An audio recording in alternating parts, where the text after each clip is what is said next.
Well, it's 8 years since I left, so there's been maybe you could say a few different permutations of Australian team. Obviously, Ricky played on as captain for a while, so that was one little section, and then Michael Clark's captaincy period, and of course now it has a new feel to it. Obviously, Steve Smith, well and truly, it's his tenure now as captain, and what I see is players, fighting for positions in the team. I don't see a lot of a stable, or there's not a lot of stability at the moment. And this isn't a criticism of those players or anything. It's just where the team's evolved to at the moment. It's sort of trying to, as a unit, settle and get that continuity and the consistency, both in results and in team selection. So it's hard to know what comes first, good results or good selection and so on. So and which one feeds off the other. But it is a team that's just trying to find a stable base, and it doesn't seem to be able to achieve that just at the moment.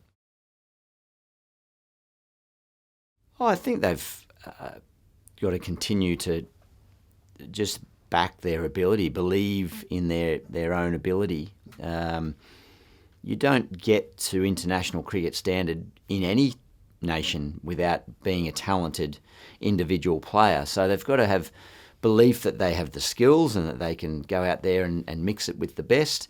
And then moving from an individual mindset to a collective team unit, it's got to be important that they're all working together. And around the edges of the Australian cricket team at the moment, there's a lot of discussion and conjecture and topics of past players and clashing personalities. The quicker that they can remove themselves from that, and I'm sure Darren Lehman and the leadership team are trying to do that, the more they can move away from that, the easier it will be to focus on the job at hand. Yeah, I don't know Steve in depth. I know him and I've spoken to him a lot, but I've never toured with him. I haven't played cricket with him. But so I'm judging from afar, and I'm judging from talking to those that are around him. And he looks to me like he's definitely the man to lead that team. He's going to learn as he goes. All leaders learn once they assume, full time the responsibility, and that's the challenge for him. But he looks to me like a young man that's hungry to do it. He loves the game. He's a good thinker of the game. I think he's the right guy, and I think it's just a challenging period that will help him learn the role of captain. It looks to me like David Warner has really embraced the role as vice captain, and he's thriving on that. It's really important that those two are working together and get through this sort of challenging time and lay the foundation to move ahead. It seems that opponents are saying the Australian team is now a toothless tiger compared to what it used to be, and I guess that's talking about the verbal stoushes on the field. It doesn't matter what you say on the field. It doesn't matter if you're abusing someone or being, smiling and nice.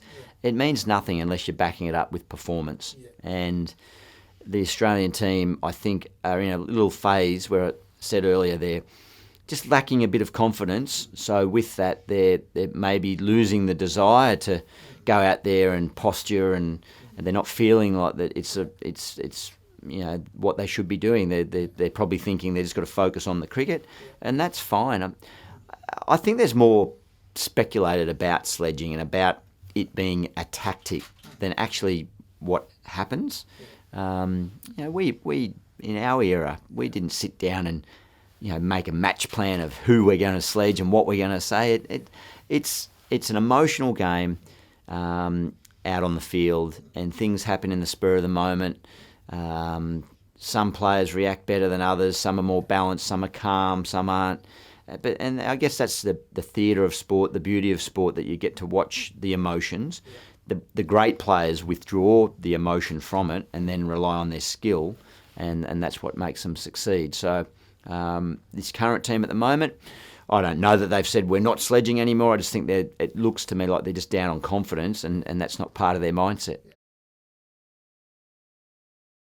Oh, don't put me down as an angel. I was involved in a few scraps, and but I definitely. But I didn't go out there with the intention to get into a fight, so to speak, because I always felt as soon as I said something, I felt really nervous that at the end of the day, if I'm batting and a bowler's coming in and I say something back, you can get out the very next ball, even if you're on 100, even if you're not. And or if I was wicket keeping, I thought, I shouldn't have said anything because, if I then drop a catch, I look the fool. So I got nervous whenever I got myself. But sometimes, as I say, you're so hyped up and the adrenaline's going and the emotions are flying around, you find yourself in a verbal stoush that you didn't plan for. But I didn't go out there with the intent. As I say, I don't think there's as much sledging in cricket as what people perceive or like to portray. That book, I tried to focus more looking internally than externally at others, and I wasn't on any campaign to talk about other people and their faults or discrepancies and issues, and so hopefully I've got that. But of course, there's always little things. And the other thing, that was my recollection of my journey.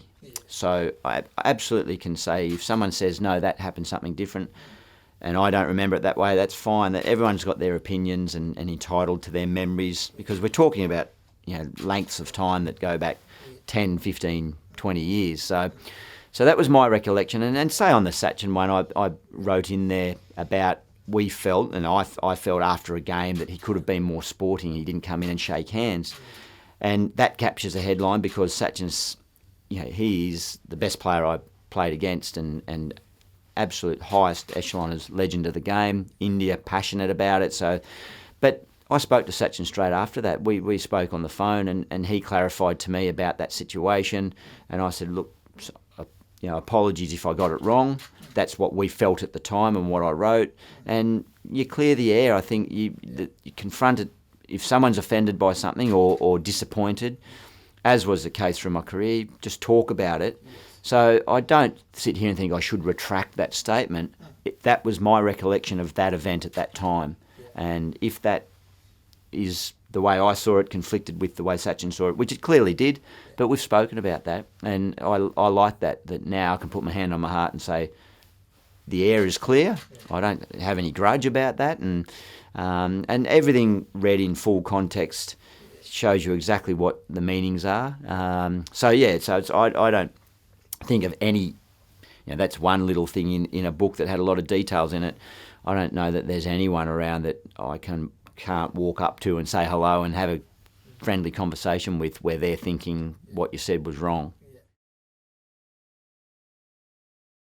The IPL was really the pioneering event of all the T20 leagues around the world now. Every nation now has their own T20 league and has tried to almost copycat the IPL's version. Some have been done extremely well. The Big Bash in Australia is a fantastic league and really well run and administrated, well watched and participated by the viewing audience and the crowds.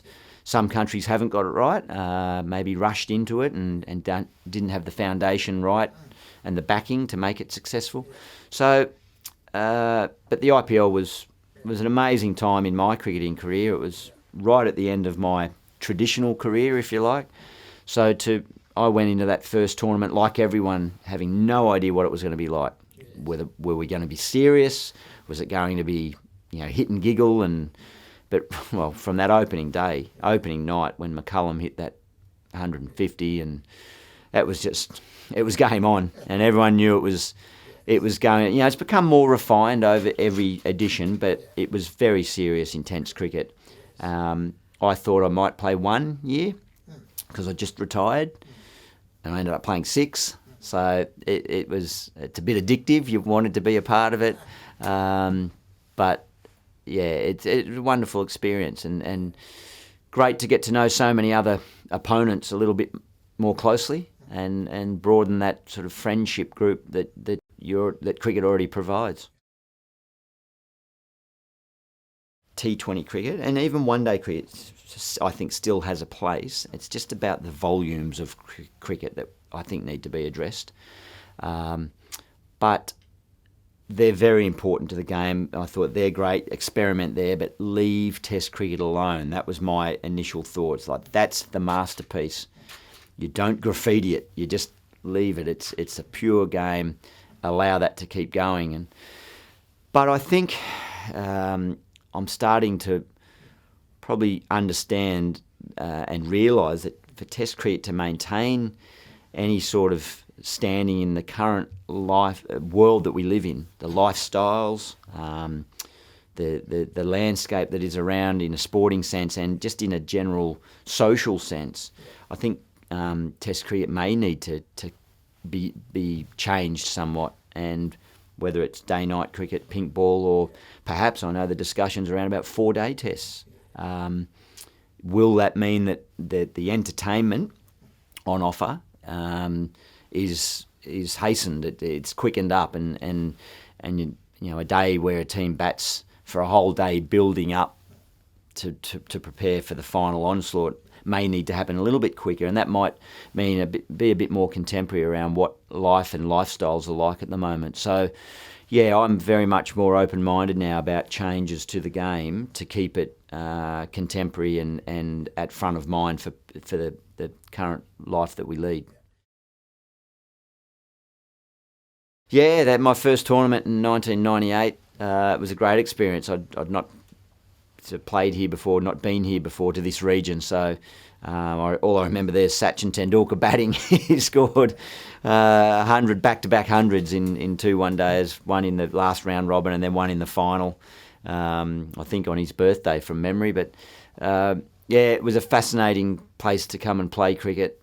Totally different from anything that I'd grown up playing. Totally different environment, and it's been wonderful to be able to come back, with such regularity.